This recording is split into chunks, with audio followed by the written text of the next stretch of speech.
Welcome to The Robbie Rowe Show. I'm your host, Robbie Rowland. You are listening to episode 78 with Brett Cummins. Let's hear a soundbite from Brett. I think a lot of guys in this industry have gotten away from the Olympic lifts. Not that Olympic lifts are bad, and there are certainly physical limitations that we could talk about for hours on the show. But I think the Olympic lifts don't really address the plane specific power that we need in baseball. May I have your attention, please? Give me a heater. You're now listening to Clear and Mechanism. The Robbie Rowe Show. The Robbie Rowe Show.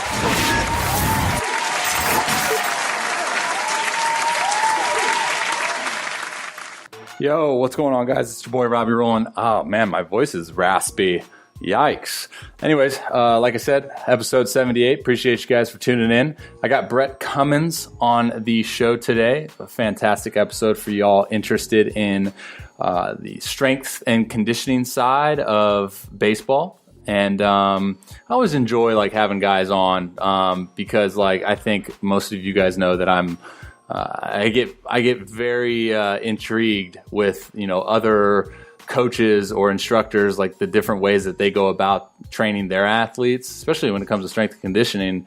And yeah, it's great. I mean, I really just enjoyed him on the show talking about his journey into what he's doing now. It's actually a pretty interesting story. He even says it on the show how he it's kind of not a typical path. He was actually a Division I soccer player and went back, got his exercise science degree, and started training baseball players. So I'm excited for you guys to hear his story. It's definitely it's a good one. If you don't know anything about Brett, check him out on Instagram. Brett_Cummins, BRETT_CUMMINS. Everything that we talk about in this episode, I mentioned it a couple times, can be found in the show notes over at therobbierowshow.com/Cummins 078. CUMMINS 078. O as in zero, sorry. 078. Yikes. Anyways, so in this episode, we actually talk a lot about biomechanical efficiency.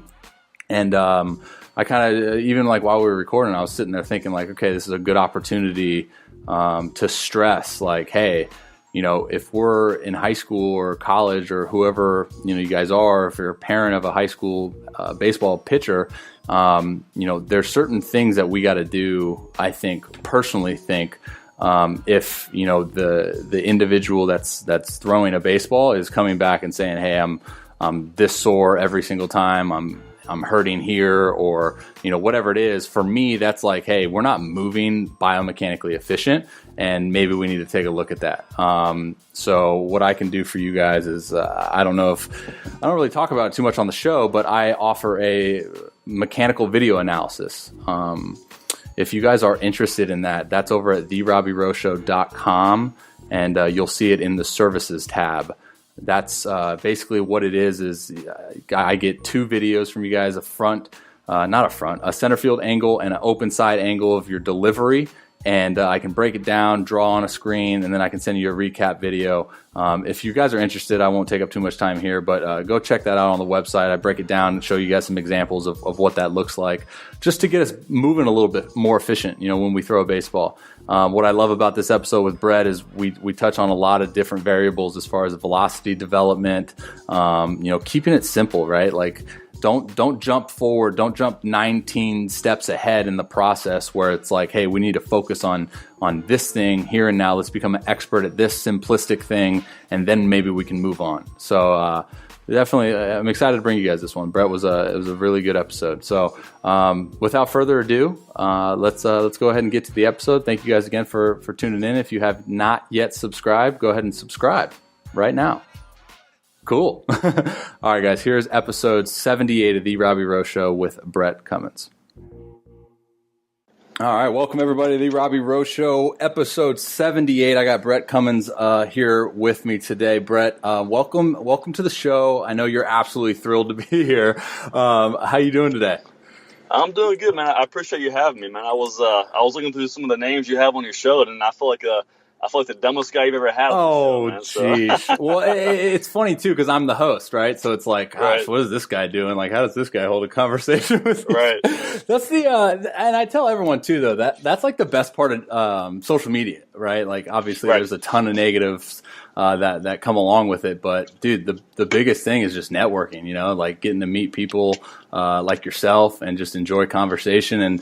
And the coolest part, like obviously, we'll dive into it in the show too, is coming from the strength conditioning aspect where it's like very similar to baseball, right? There's not a black and white absolute answer. It's kind of like, hey, Right. these are my mythologies. Like this is what I tend to enjoy, and everyone's kind of different in their approach.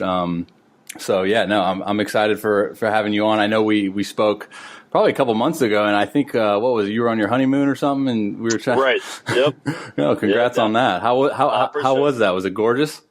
It was fun, man. We went down to the Dominican Republic. Yeah. So the weather was gorgeous, man. The beach was perfect, and it was no work for a week, man. So it was awesome. That's always a win. I'm sure it flew by in like it felt like 6 Yeah, hours. It felt like a day long.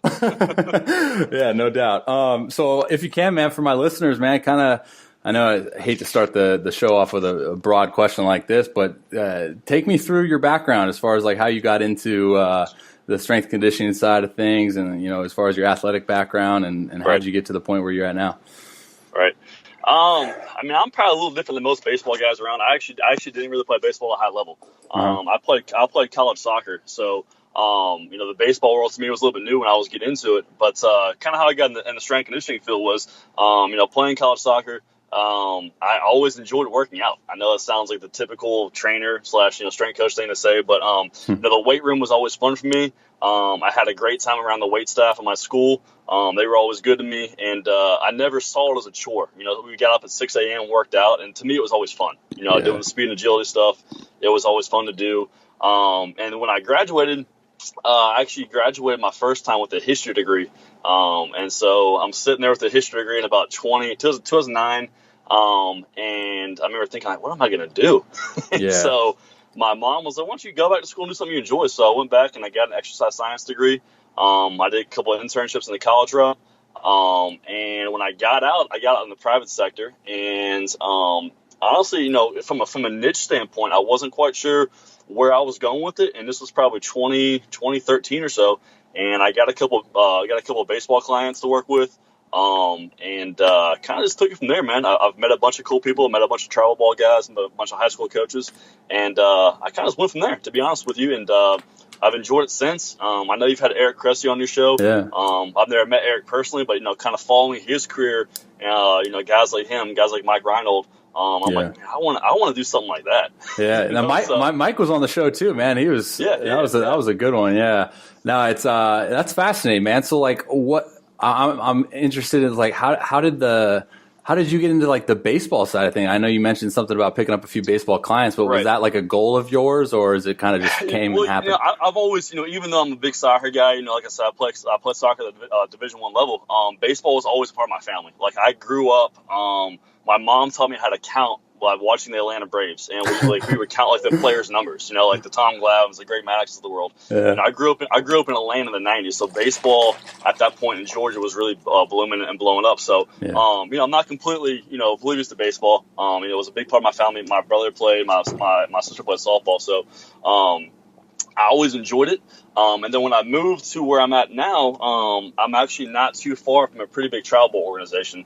And I met one of their coaches, and kind of randomly, he was like, "Hey man, do you want an opportunity to work a winter baseball camp for us and do some speed stuff?" And I was like, "Yeah, absolutely. That sounds like a blast." So we went forward with that, and through there, man, I met some of their players, I met some of their coaches, and some of their coaches were actually still playing minor league baseball. And at the end of the camp, we got talking. I was like, "Hey man, would you mind training us a little bit?" And one thing led to another, and I got one guy, and I got another guy, and I just kept on learning more and more, especially about the shoulder and the elbow and injuries in baseball.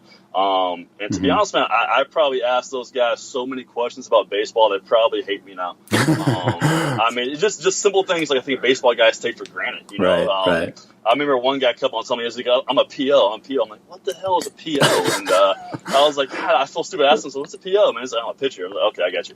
Yeah, like all the terminology that we use, like right. But I think, man, being an outsider, man, I think it's really helped me because I feel like I couldn't be not humbled by it. You know, Right. I'm dealing with guys who have, you know, first round picks, guys who have been around baseball their whole life, and here I am trying to tell them how to lift and work out, and you know, I stopped playing baseball in the 8th grade. You know, so Yeah, no, I mean, on that topic too, is like, how did you have to adapt as far as like, because you're coming from Division I soccer background, like you're doing a lot of speed agility stuff. Like, what does that look like as far as like, how does it differentiate from like training sports specific soccer to baseball? Are you kind of still keeping some of the same? Yeah, you know, I think some of the things are universal sports wide. You know, all of our athletes need to know how to squat, hinge, you know, move on one leg, all that fun stuff. I think where I really started to differentiate myself a little bit was I started to really watch baseball. I really started to understand the game of baseball. Kind of some of the imbalances and things that happened during the baseball season. I guess if you want to call it, you know, the stress of the baseball player. I really took a liking to baseball injuries, just common injuries in baseball, shoulder stuff. And other than that, man, just kind of listening to guys talk. You know, guys like yourself, I would ask, you know, what's it like being on the road in minor league baseball, man? Like, what do you not have? You know, like what's good for you to do? What's worked for you in the past? Things like that. It's probably how the biggest way I got along. Yeah, it's like you. I mean, you hit it on the head when you say like baseball players take it for granted, right? Because it's like it's our everyday thing, and then you know, the rest of the population is kind of just like whoa, it's different. It's different. That's cool. So like I was texting you earlier this morning, and I pop on your website, which BrettCumminsTraining.com. I'll link it in the show notes. For those of you guys who are listening, those will be over at theRobbieRoweShow.com/Cummins078. So I'm curious, man, like when did the website start? When did Random Thoughts While I Drink My Coffee start? Because that's so true though. Like, you know what I mean? You have that first sip of coffee, all of a sudden you just become Einstein and like all these. When did that come into fruition? I guess I started the website, man, late 2015. So it's been going for about 3.5 years now or so. I honestly, man, I kind of started writing for one. I enjoy writing, for as weird as that is. No, I'm the same way. It's weird. It almost became like a way for me to get information out, you know, so people can read it, kind of, you know, almost like an type of advertising, type of marketing a little bit. Sure. But also became a way for me like to almost like vent a little bit, you know, not to be a complete jerk, but you know, just kind of get some thoughts on paper. No, it's fantastic. My first articles were very simple, like, you know, how to do a kettlebell swing, or, you know, how to squat properly, things like that. And I don't know if you're familiar with a guy named Tony Gentlecore. He's a trainer out of Boston, and Tony was one of the co-founders of Crescent Performance in 2007 with Eric. And if you ever get a chance to read Tony's articles, man, they are hilarious. Yeah, like they're filled with good information. Like, they're funny, they're informative. It's just an all around good read.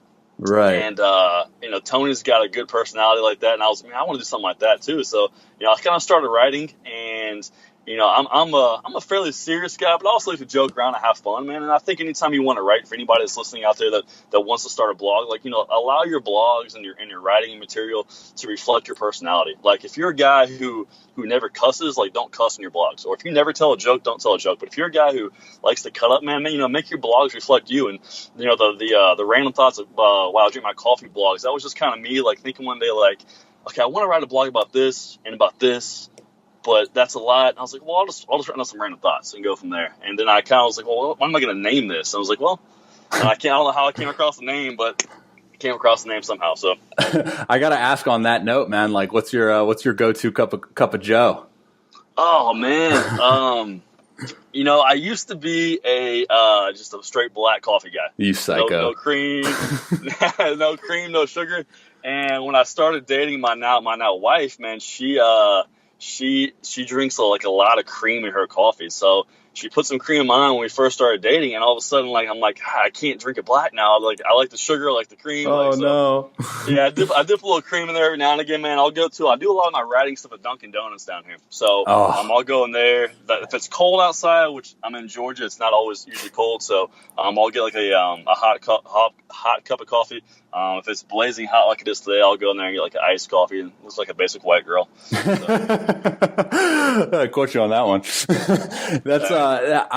we don't have a lot of access to Dunkin' usually where I am, but dude, it's a game changer too. Because there's like those I don't want to spend too much time obviously on the show talking about coffee, but it's funny too because you get your arguments, right? So you mentioned earlier the bus ride, so it's like how are we going to occupy our time? We're going to get in arguments about, hey, is Dunkin' better than Starbucks? And no, Starbucks. But I stepped my game up, man. I got one of those Nespresso machines like 3 days ago. I feel like I need to create a blog now with random thoughts while I drink my Nespresso. Run with it, man. It's fun, and it's funny. You know, I've probably written 400 blogs or so, and the ones that get the most views are those. Like my coffee blogs get a bunch of views. I'll write a blog on like some research I read or some like new way of doing something. Like, oh, this is gonna get a ton of reads, and like my mom reads it. And like nobody else, and then I'll write a random coffee blog, and people will share it and post it. I'm like, oh man, I just need to do this more often. So no, it's funny because I think the coolest part of it you mentioned earlier too, like reflecting your personality, right? So like people just in general just relate more when it's like the authenticity of the individual, and it was great, man. Like I'm sitting there reading that installment 22, and like. You know, it's not just based on one subject. Like you have a thought on, the Avengers movie, comparing it to Chris Farley's greatest movies, and then you embed like a YouTube video, and it's like, this is fantastic, right? So like that's you mold to like what do the individuals want to see, and like what is going to be a great best representation of myself. So no, I think sometimes there's so much dryness in writing, man. You gotta have fun with it, like especially I'm today, I'm not the world's best writer, and I'll admit that. And I probably, if you read my blogs, man, you're going to come across at least 3 or 4 grammatical errors. Just have fun with it, just have fun, and so. Yeah, I've been like dabbling in it because like I said, I'm a like just a geek, dude. I don't know why I wasn't like this in high school, but all of a sudden, like I got a passion for like, obviously I'm talking about baseball, right? So it's same probably for you with strength conditioning is like you. Pretty passionate about something that's fairly easy to write, and I've dabbled with like trying to do vlog type things for the millennials out there, that that don't know how to read, and it's everything. It's kind of just like a trial and error period of like, all right, what sticks, right? And you just throw it up against a wall, and what sticks. Speaking of your blog, I found one, probably your second most recent. As far as the strategies, I think you mentioned 3 of them to improve baseball performance, and that was fantastic, man. Do you mind elaborating for us? What was it the random buckets one, or what was it the strategies about sleep and stuff like that, sleep and performance? So the keep it simple, stupid. Okay. I love it. Yeah, I mean, KISS, that's one of those things that's been around for, man, the first guy I heard was Mike Boyle. I don't know if you're familiar with Mike Boyle. He's a Boston base strength coach, but he's the guy who I think it made it famously, keep it simple, stupid. Right. But I think this blog came from I got asked probably 2 or 3 months ago by a parent about like cryotherapy and what I think of it. And I was like, honestly, I don't know a ton about it. I know athletes like LeBron James use it a lot, but in terms of like the research behind it, in terms of personally using it, I've never done it. I've never been around guys that have done it. So I mean, they kind of came from that, like how many kids ask about cryotherapy, but then like you're only sleeping 4 hours a night, like, and that's a ton of them. I have kids, give me the best supplement to gain weight, or give me the best way to put on muscle. I'm like, well, sleep and eat more, like it's pretty obvious. And in my book, if you eat, you sleep, you lift, like, and you're not gaining weight, you're probably not eating and sleeping and lifting as much as you think you are, and that's kind of where it came from, man, to be honest. It was nothing like you read it, nothing cutting edge or anything, just 3 simple things I find myself constantly telling people. It's funny too, because like we live in this society where it's like, wait a second, everything has to be so complex, right? It can't be simple. So then I fear that it's getting younger and younger. I mean, you're seeing it, dude. Like now it's coming like from 12-year-olds. Their parents are like, okay, we saw this on ESPN, so we should explore that option, or we should do this. And then now what's happening is like we're overlooking the simplicity of what is human optimal performance, right? Like how do we get there? And do you know who Stan Efferding is? I've heard the name, but I don't know. The Rhino, yeah. So bodybuilder guy, he's got the vertical diet. I'm like a geek when it comes to like nutrition and all that stuff. I just posted something the other day he had a quote and it said, if you wake up at 4 a.m. to do cardio after only five hours of sleep, you're stepping over $100 bills to pick up nickels.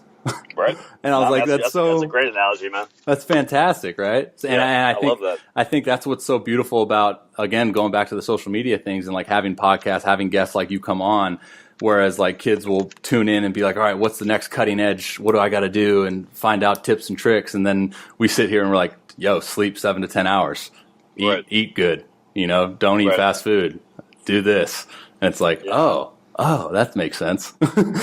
Well, it's, and it goes back. I think I originally wrote too because I get asked. I get a ton of kids with either rotator cuff injuries, labrum issues. I've had a couple stress fractures. All these injuries, and you know better than I do. Probably use baseball. How many injuries are out there? Yeah.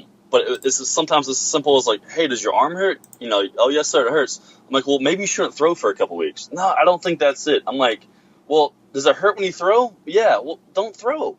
It's like, and I know that sounds extremely like simple and stupid, but I'm like, dude, if you're coming off a serious injury and it hurts every time you lay your arm back, during a throw or pitch, like, hey, get it looked at. I don't do an MRI where I'm from, but like, get that thing looked at, and like, two, just get the ball out of your hand for a few weeks, man, or hopefully more than that. But yeah.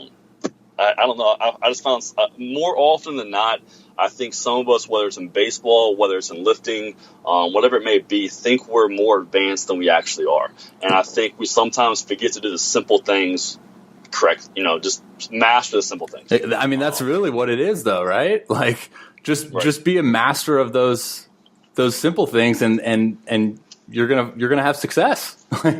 Like don't step over the simple things to get to the more complex things, and then you lose sight on like, oh crap, I forgot to sleep or whatever, and I think it's all in, and I think it obviously stems with like, first you got to establish like a desire, a goal, and then the motivation to get there, and then put it into place. But I think you hit it on the head with the injuries too, man. Is we bypass like the underlying issue, right? So if a kid like has an arm issue, and it's like, well, maybe you're probably not throwing correctly. Maybe we should work on how you actually biomechanically move, or maybe we should screen your movement, see if there's any deficiencies there that I don't have to tell you anything that you don't know, but it's like athletes are great compensators, and that's how I got hurt, right? Like I was compensating because I wasn't moving efficiently because I didn't have the capacity to do so. So like I'm curious as far as like what your process is. Say kid listening to this and he wants to know, like, crap, dude, like am I doing this right and whatnot? Like how does a youth athlete kind of go about maybe a self-screening process to determine if he is capable of doing such things like throwing a baseball? If you don't have access to a strength coach or a therapist, especially one that has experience dealing with overhead athletes or baseball players, simple tests you can do. I tell people just reach your hands overhead. Try to reach. Just like you're doing a shoulder flexion, just go overhead. Can you get overhead? Or your arms 2 feet in front of you, or to get overhead, you have to crank through your lower back, or do your ribs flare up, or do you have to make some compensation to get overhead.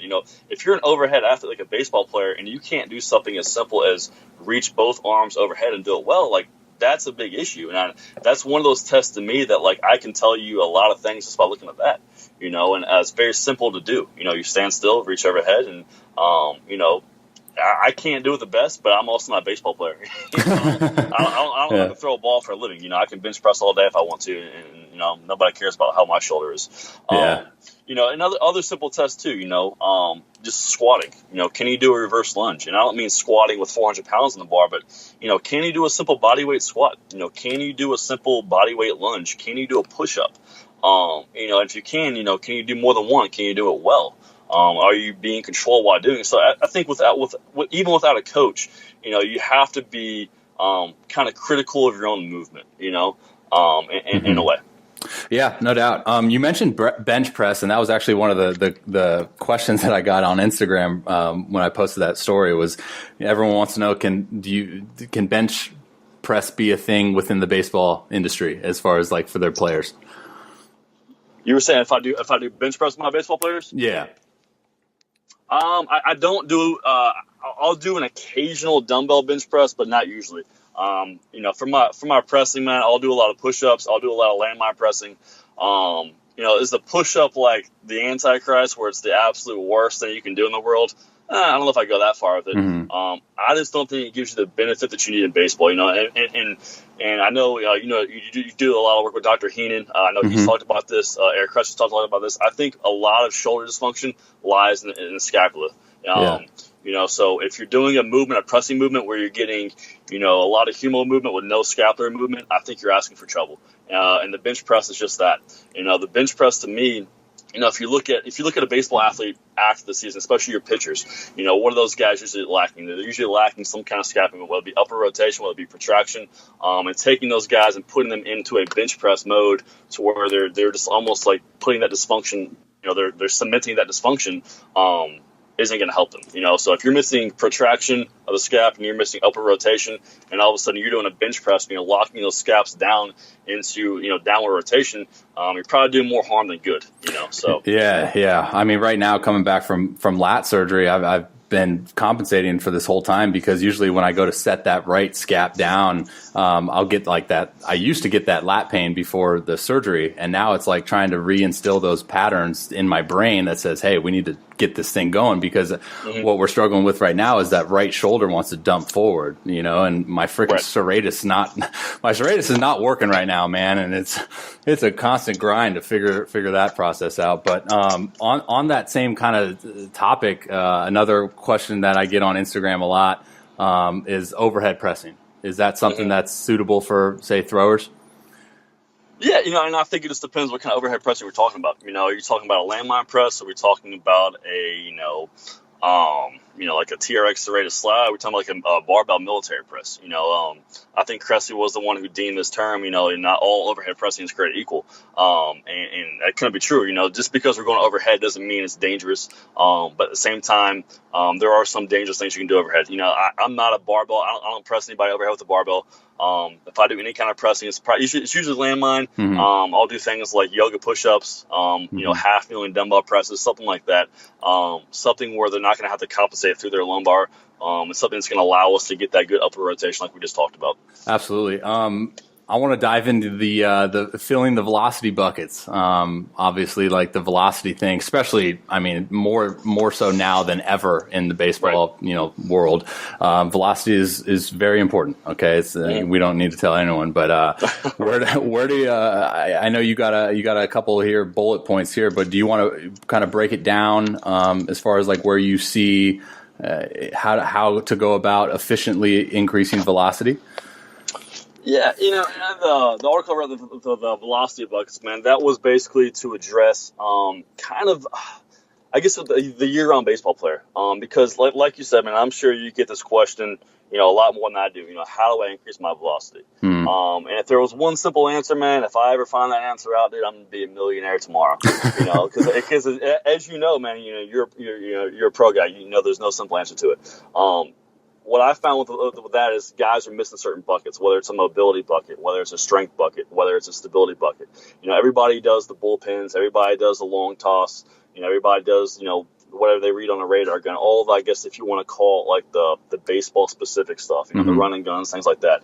I think most kids are missing like the resting bucket. They don't ever take time off.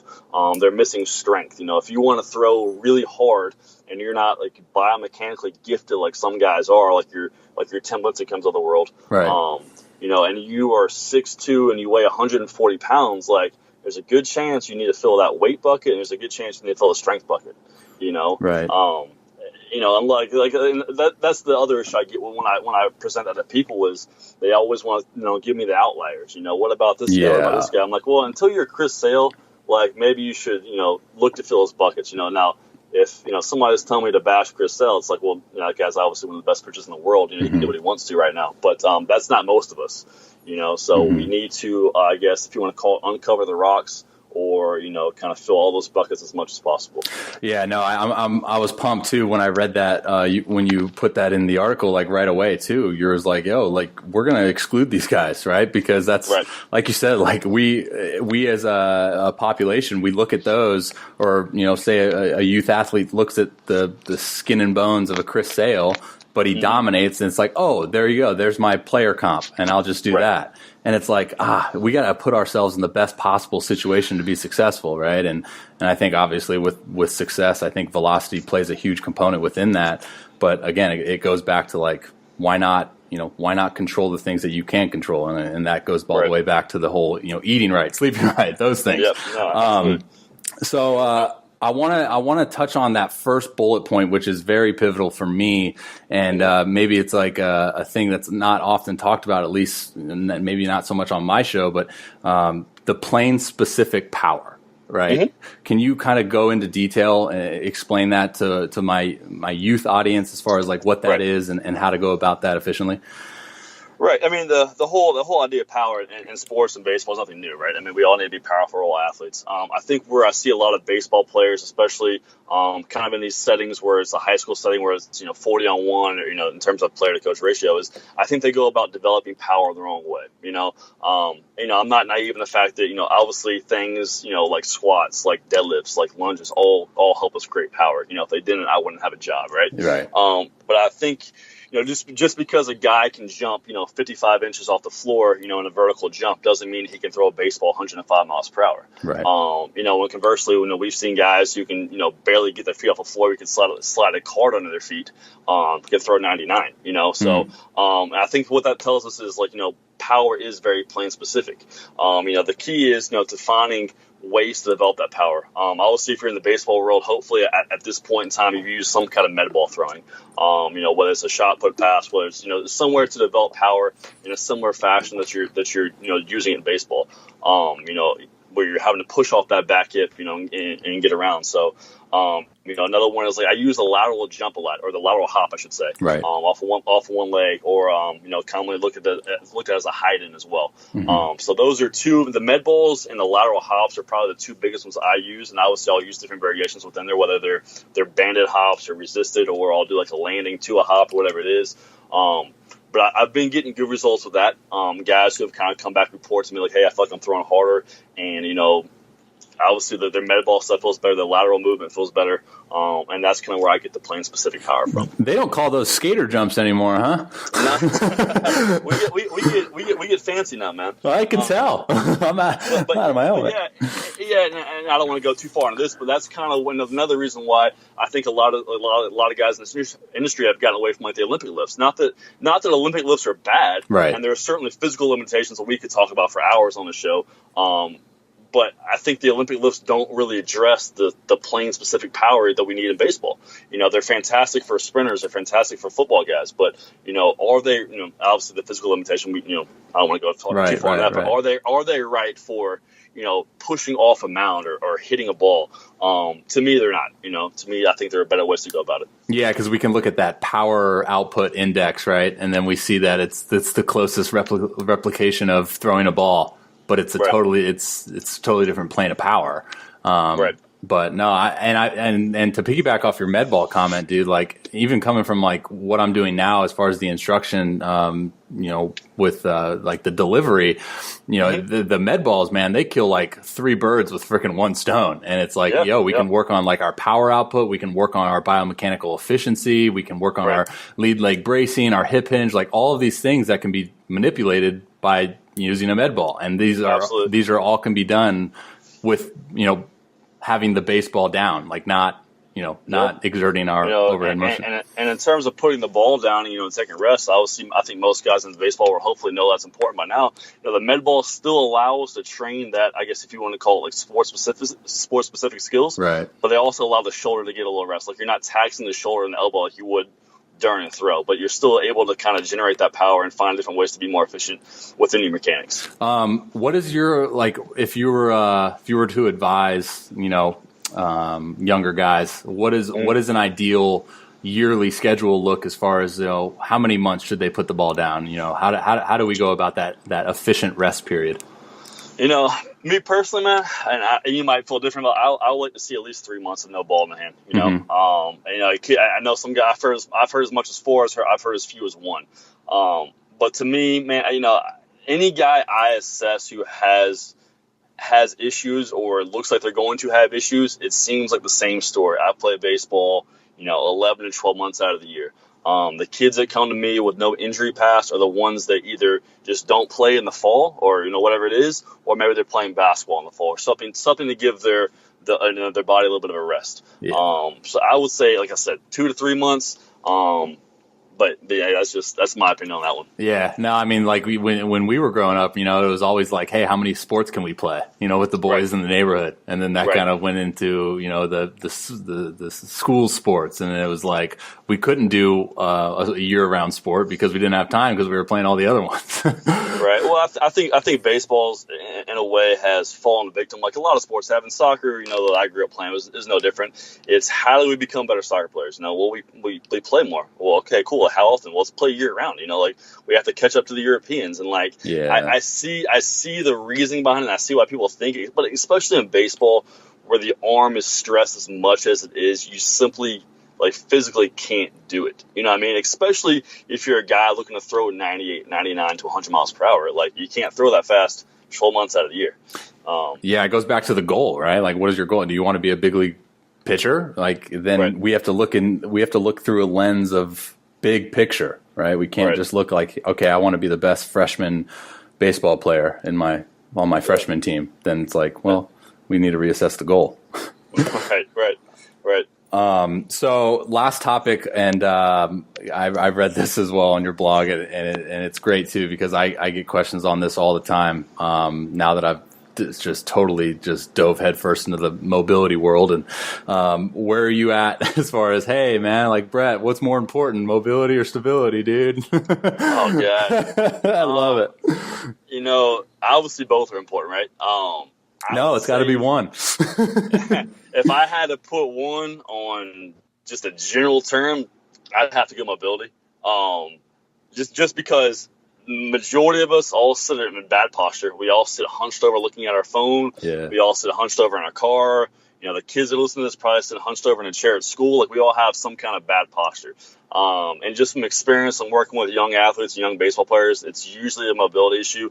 But every now and again, man, you'll get that kid who's hypermobile, who can squat with their butt to the floor, and they've got more freaking hyperextension of the elbow than it makes you sick to your stomach to even look at. So. Okay. And both are important, especially in the baseball throwing athlete. You have to, and you know this better than me, Robbie. You have to have a fine balance of mobility and stability as a pitcher. You can't be the most tight guy in the world, but you also don't be like Michael Phelps out there, who's got the loosest arms you've ever seen in your life. You have to have a good mixture of that. Yeah, I mean, the way I look at it, man, is when I try to work with my younger athletes, it's try to just cut it down to the simplistic form of dude, just work what you suck at. Work on those things, man, and then it's well, how do I know what I suck at? Your body's going to tell you what you suck at, one way or the other. I wake up in the morning, and I roll over, I get on the floor, I already know what I'm sucking at, I'm going to do more of that. And I think people have to appreciate too, if you lift well and you take pride in your lifting and you do things through full range of motion, you do them well, you're going to improve both. Yeah. If you come in here with the world's tightest hips and all of a sudden, 4 weeks later, we're squatting to a good depth with good form and our feet are staying flat and everything's looking great. I mean, you're improving both your mobility and your stability just doing that. Sorry, I just got a question, but would you say that's a disconnect from the strength training and the mobility, whereas people think that, I need to put down the weights and focus on mobility, whereas therefore you kind of believe that no. Absolutely. I don't think they're mutually exclusive. I think you can develop both. And obviously, if you are a guy who can barely scratch your leg or scratch your butt because you're so tight, well, then that might require something hey, come in, let's do mobility for 10 or 15 minutes before you get going. Yeah. But, for the vast majority of us that are kind of in between the world somewhere, you can develop both. It goes back to the whole idea of, just lifting weights make you tight. Well, if you're not good at it or you do it really poorly, absolutely. Or if it's a poorly timed program, it's a poorly executed program or poorly, planned out, lifting strategy, absolutely can make you tighter, but can also make you, move better. Sure. And I think that's where, in the baseball community, I still get that. And I'm sure you hear that in the locker rooms and throughout, pitching guys, I don't want to lift weights, coach, and it's going to make me tighter. If lifting weights is making you tighter and making you a worse and less efficient mover, you need to find either a new program or a new coach or both. Probably both, because it shouldn't be doing that to you. How much of it is? This is kind of like a personal question on my end. Is like, how much do you think an athlete being overly sore every time he gets out of the weight room, or like waking up and he just can't move because of a lift? How much is it due to inefficient movement or inability to properly warm up, or is it actually the amount of load during the exercise? It's hard to put a number on. What I will say this: if you are a consistent lifter and you're not doing it just once every 6 months, and you are always sore after a workout, like, you need to look at something. Like, now, if you've taken like 4 or 6 weeks off from lifting, man, because the season got crazy, and you go back in the weight room and with day one you're doing a squat and all of a sudden your legs are quite sore, not a big deal. But if you're lifting consistently 3 times a week, especially in the off season, and you're walking away from it just beat to hell, you need to kind of reevaluate. You might be overstressing the body. If you're always sore. Yeah. I hope that answers the question. No, because that's the way I look at it too. Because like, I'm the older I get is like, I just start identifying like, holy smokes, man, the body is so adaptable to the stresses and the load that we like constantly give it, so it's like, it's the body's like way of saying that, I think something's wrong. And again, I don't have a certification, like I didn't go to school for any of that, but for me, it's like kind of goes back to the correlation of throwing a baseball too. Like, overhead throwing maybe, provokes a lot of soreness, but like if you're having constant nagging, throbbing, stabbing, pinching, things after you throw, and it takes, X amount of days to subside, then we probably need to look at, the throwing pattern. Right. So, and that's what, like I said, I'm not a baseball guy like you are, but I say the same thing when kids come in here after week 1 of high school. They do a throwing program. Like, if the back of your shoulder is a little sore after your first day of throwing, dude, I don't pay a lot of attention to it. Right. Yeah, sure, I'll change the program up a little bit, and we might do some extra soft tissue work back there. But if it's like middle of the season and you can barely lift your arm above head because you're hurting so bad, like, we have an issue. Like that's you either threw way too many pitches, or you're throwing too much, or maybe a combination of too much lifting and throwing. Who knows? That'd be individual issue. But the same thing goes for lifting. Like, if you're consistently lifting 3 or 4 times a week, man, and every time you walk in the weight room, like, you're limping and you're puking, like, you're probably doing CrossFit. But the Murph challenge coming up. No, I think you hit it on the head, and there's obviously like a ton of variables, right? And it goes back to like understanding the underlying issue of the why behind it, and then you just kind of go about the process of like segmenting this and that and crossing that out, and determining this and that. But no, good stuff, man. I want to be respectful of your time and your day, but can you provide my audience, for those of you guys that are listening, your like social media platforms where they can find you? I'll make sure to link it again in the show notes, therobbyrowshow.com/Cummins078. Absolutely, man. I think on Instagram it's just Brett_Cummins. That's Cummins without a G. Everybody wants to put a G in my last name, but it's just INS at the end. I think my Twitter handle, if I'm not mistaken, I think it's CumminsB21. So those are the 2 main ones I'm on. But yeah. Yeah, I got your website, BrettCumminsTraining.com. Dude, keep up the great work, man. You're putting out a ton of great information. Personally, I thank you I speak for everyone that's, out there that's seeking out that information, man, and that quality content. So appreciate what you do, man. Appreciate you coming on the show too. I'll be sure to sign you off the air. No, I appreciate it, man. Thank you, man. Yeah. And like I said, I'm probably the dumbest guy you've had on the show. So save and Dr. Keenan's in the world. So man, that's big time, man. I appreciate that a lot. Yeah, absolutely, man. Thanks for taking the time. I'll sign you off the air. Appreciate you. Thanks. All right, guys, that's another episode of The Robbie Rowe Show in the books. Thank you guys so much for tuning in. Like I said earlier, if you have yet to subscribe, go ahead and do that now. I'd highly appreciate it. And if you want to go the extra mile, leave me a written review so I can get better at this whole podcasting gig. Like I said, the show notes of this episode are over at therobbyrowshow.com/Cummins078 for any links that you're interested in checking out. All right, guys. Enjoy the rest of you guys' day. Much love. Talk later. God bless.